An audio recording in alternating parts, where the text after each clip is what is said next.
A Texas healthcare worker who provided care for Thomas Eric Duncan, the first patient to be given a diagnosis of Ebola in the U.S., who died last Wednesday, has tested positive for the deadly virus. The Ebola virus has reached epidemic proportions in West Africa and the Congo. The president had stated that it was highly unlikely that the Ebola virus would show up on American soil, but as he was saying that, it had already reached Dallas.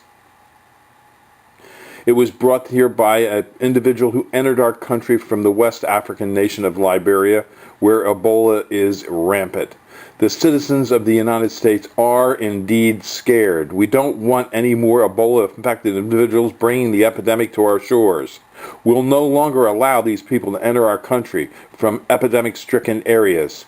There's a high chance that this will occur again. We must ask and plead for the FAA and the federal government and Obama to ban all incoming flights from any Ebola-stricken region.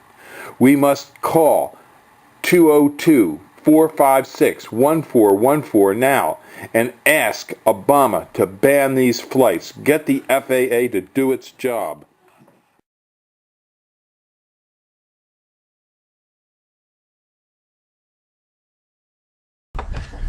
This is our 4-poster deer treatment bait station used at Highland Hill Farm. You can come to the farm and see how we have this set up.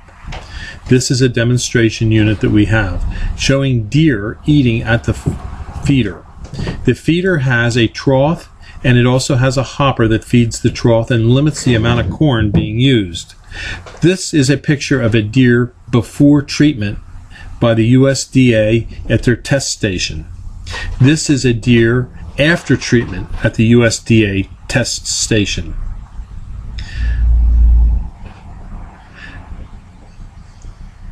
The deer bait station has 4 paint rollers on it, which rub against the ears of the deer while they're eating. It's an efficient way to kill ticks on your property. This bait station has killed up to 98% of the deer ticks in an area. It's recommended that you use 1 feeding station for every 40 acres to get adequate coverage for your property.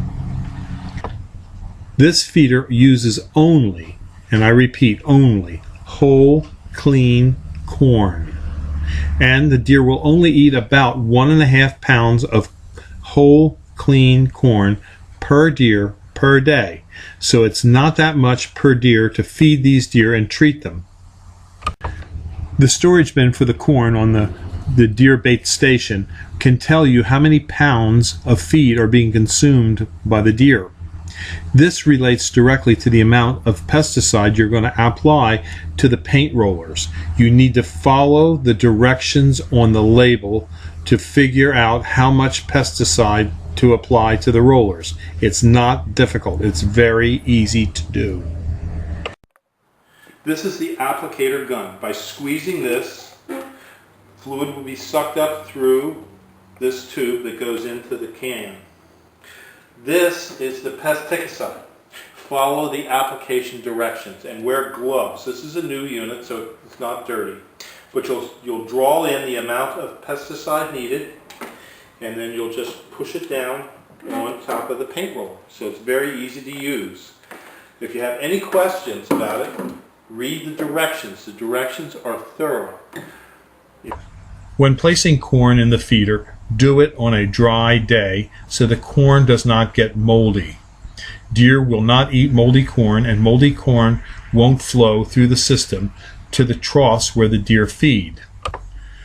We like to keep track of the amount of corn that is consumed, because with the knowledge of the amount of corn consumed, we can figure out, using our pesticide label, how much pesticide to add to the paint rollers. Also, we like to make sure that in the trough where the deer feed, there isn't much corn. When there's a lot of corn, they can eat it fast and they don't get as much of the pesticide on their ears. We want them to work at the station to get the pesticide on their ears.